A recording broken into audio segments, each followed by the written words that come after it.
Assalamualaikum warahmatullahi wabarakatuh. Alhamdulillah. Alhamdulillahirabbil alamin wa bihi nasta'in 'ala umuri dunya waddin.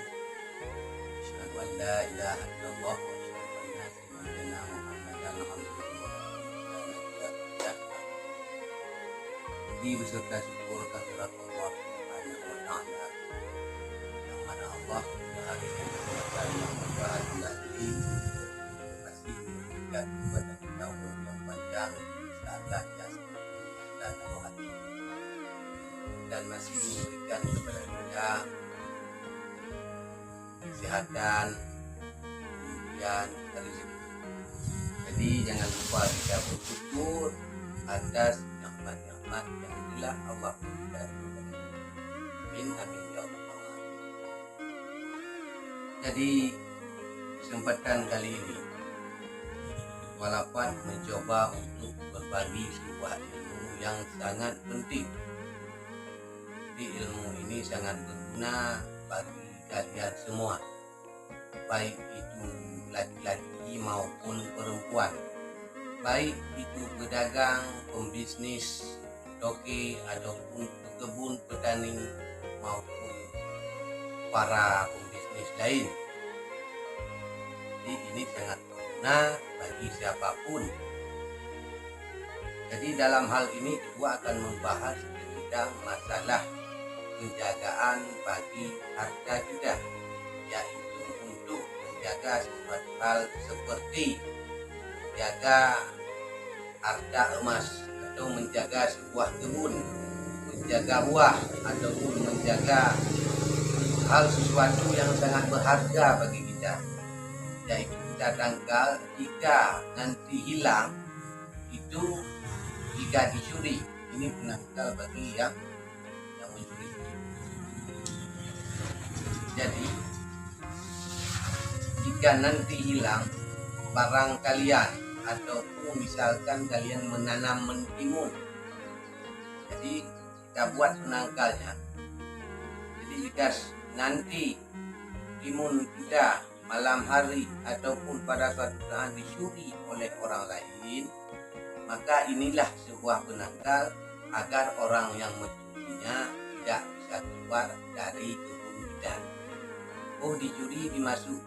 Ada orang yang mencuri masuk ke rumah kita, ingin mencuri sesuatu, uang kita, emas kita, ataupun barang yang lain. Itu nggak bisa melihat pintu keluar bagi dia. Jadi pencuri tersebut hanya memutar-mutar di situ saja, di dalam rumah itu aja, dalam rumah kita aja. Jika di kebun dia mencuri, hanya memutar di kebun kita aja, nggak keluar dari batas kebun kita. Sampai kalau dia curi malam hari, sampai pagi hari sebelum kita lepaskan penangkalnya, maka pencuri tersebut belum bisa keluar daripada garis kebun kita, daripada rumah kita. Maka inilah penangkalnya. Ini sebenarnya enggak ketua bagikan, tapi mengingat ini sangat perlu dan ini sangat kalian butuhkan, terutama bagi seseorang yang ingin menjaga hartanya, ingin menjaga dagangannya, ataupun ingin menjaga kedai kalian, kios kalian, ataupun supermarket, ataupun toko-toko kalian lah, ingin menjaga. Kita masuk pencuri dalam toko, kita buat ini penangkal, enggak bisa keluar daripada toko kita sampai kita datang, kita yang akan mengeluarkannya. Kalau enggak bisa.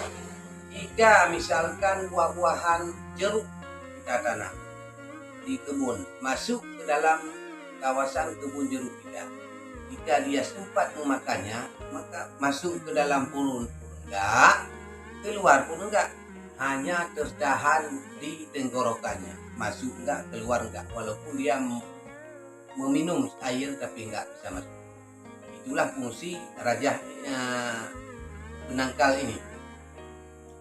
Jadi keluar pun enggak bisa. Jadi kelihatan menurut orangnya. Jika orang itu mencuri, maka enggak nampak. Dimanapun di dalam kebun, misalkan dimanapun dia melihat, dia akan melihat sebuah gunung. dia akan melihat sebuah rimba, jadi nggak tahu arah keluar. Jadi gimana caranya, apa sih penangkalnya, gimana cara membuatnya, jangan dikit. Kedua akan mendetil menjelaskannya. Ini sangat penting. Jadi dengarkan baik-baik caranya yang tepat agar kalian paham dan caranya tepat kalian lakukan. Jadi langsung aja ke pembahasannya.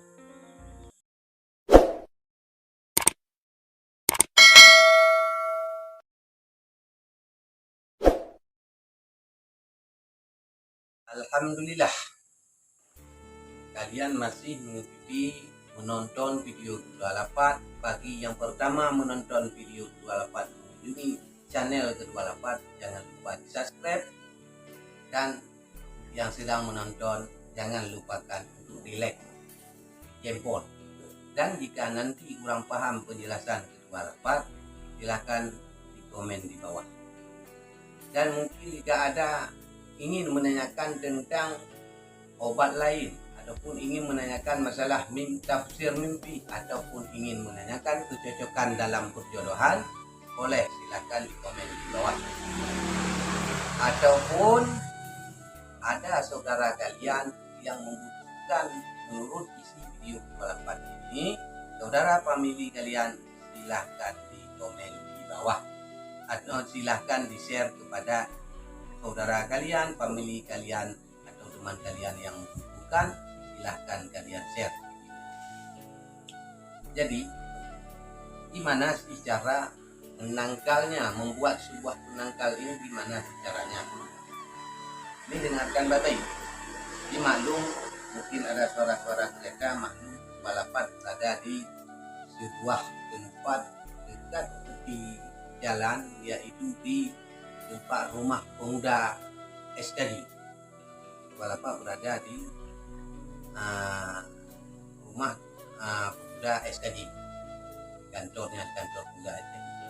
Balapan singgah di sini langsung membuat sebuah video yang sangat bermanfaat. Jadi gimana caranya? Simak bagi. Jadi yang perlu sebenarnya kalian sediakan,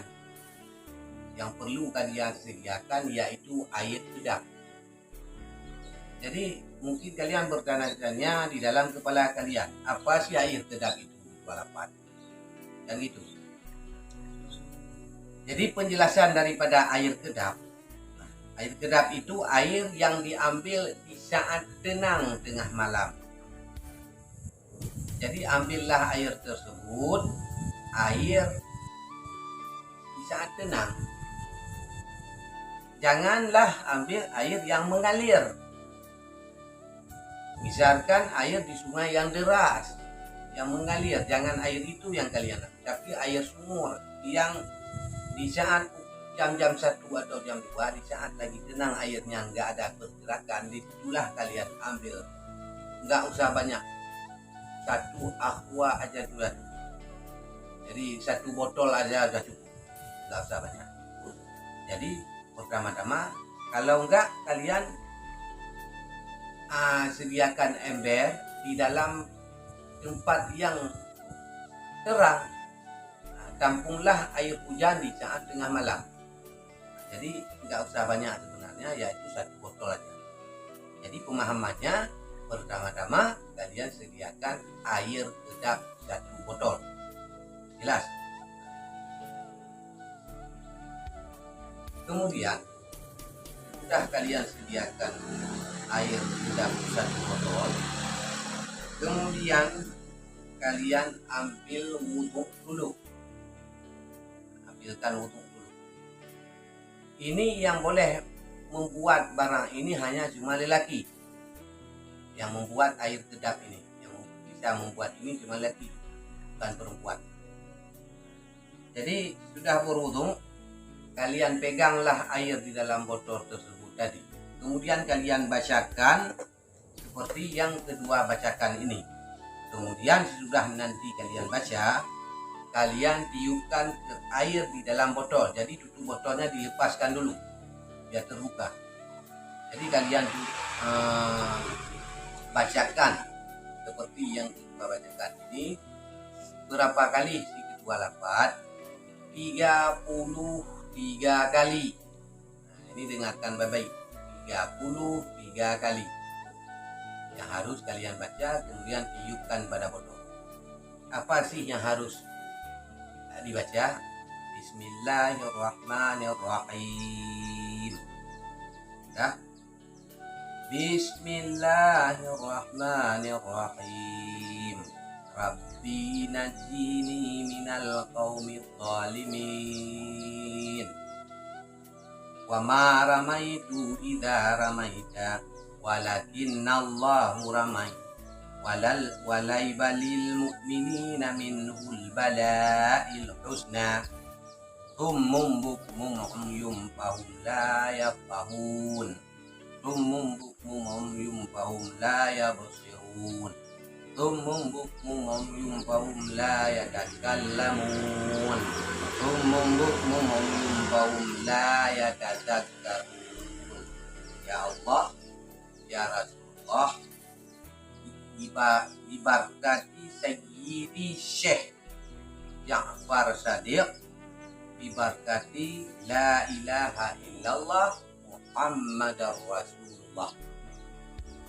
Jadi kemudian sesudah kalian baca ini yang ketua katakan barusan 33 kali, kemudian tiupkanlah ke air di dalam botol tadi.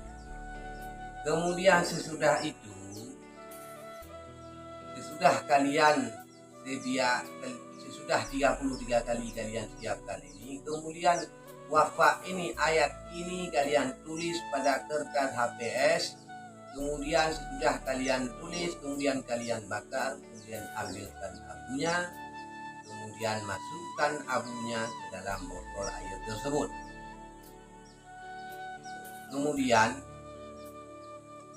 sesudah hal tersebut sudah kalian lakukan, maka percikanlah air tersebut di segi-segi kebun kalian.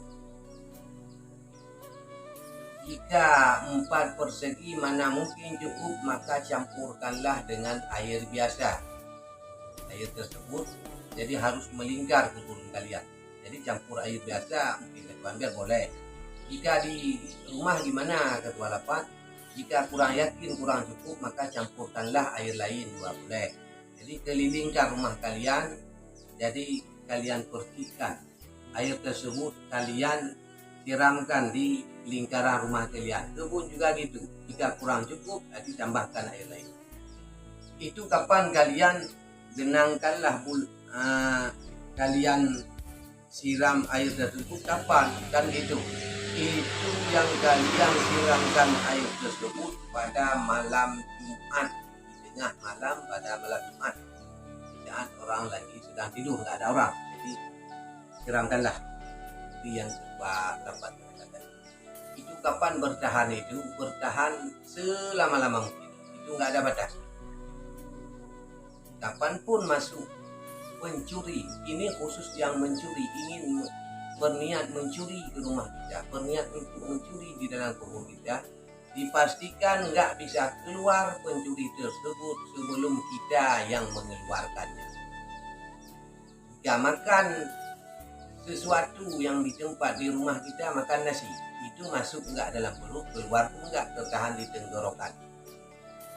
Nah, jadi jika nanti udah pagi pencuri tersebut nggak bisa keluar, jangan buat jera terlalu jera.